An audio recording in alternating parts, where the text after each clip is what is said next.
ontem, quando foi ali a apresentação, né, pela própria ministra Simone Tebet, para se zerar esse déficit serão necessários, então, aí 168 bilhões de reais.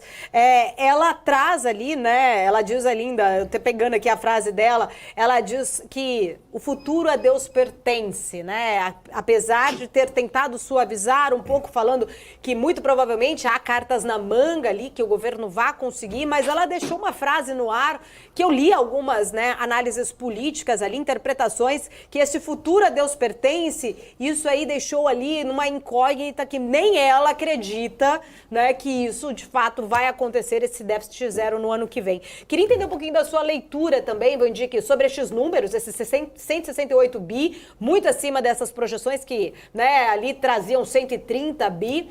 E aí, essa fala, né, de Simone Tebet, o futuro só a Deus pertence. Bom, Paula, eu acho que eu vou repetir o que a Ariane falou de maneira muito apropriadamente correta, né?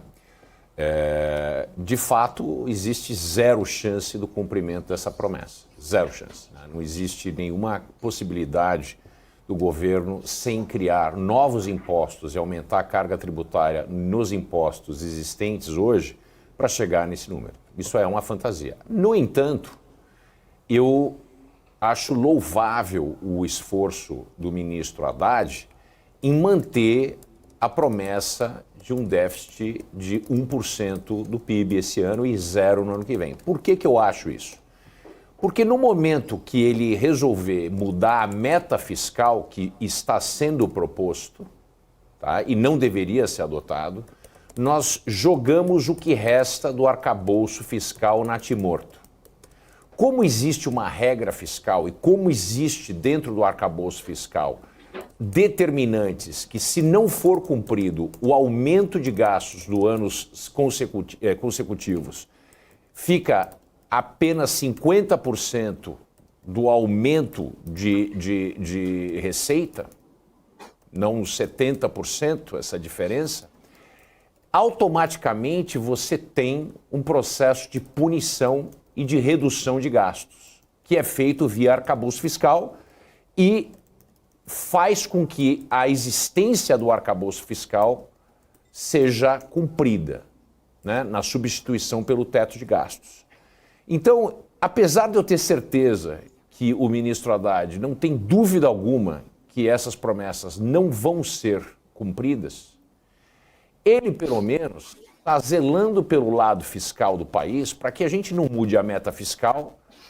Ao mudar a meta fiscal, nós destruímos qualquer coisa que sobre desse arcabouço que já veio natimorto, porque ao mudar a meta fiscal e falar não é mais 1%, vai ser 2% com espaço de 0,25% para cima ou para baixo.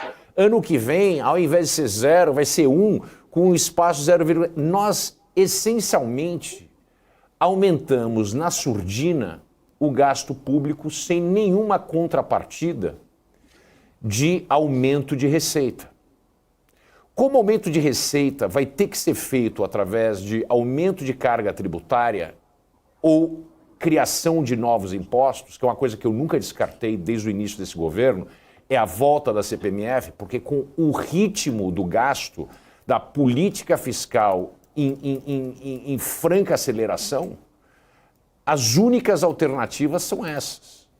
Como o arcabouço fiscal e as propostas de orçamento não tocam em nenhum ponto numa reforma administrativa ou em cortes de gastos, principalmente dos gastos da máquina do governo, que são mais fáceis de enxugar, as alternativas são essas.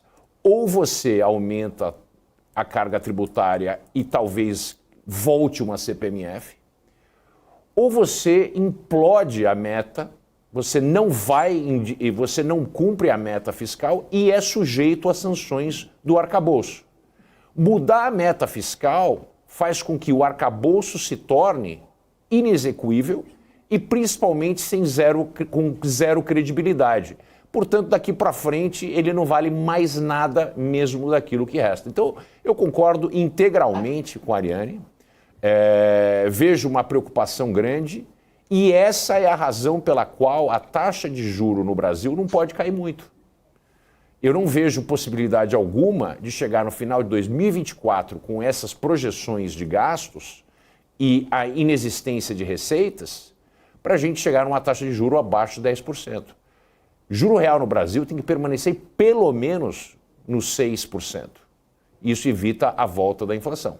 A gente vê que a inflação de serviço ainda está bastante acelerada. Então a gente não saiu da floresta, a gente ainda não está são e salvo. Inflação é a pior coisa que pode acontecer para uma economia, ainda mais uma economia tão dividida entre ricos e pobres no Brasil. Então, não vejo condições de cortes mais agressivos, seria inócuo e irresponsável por parte do Banco Central, que tem uma meta extremamente técnica. A gente tem visto que o emprego não está sendo abalado da maneira que a gente imaginava que seria com a política monetária.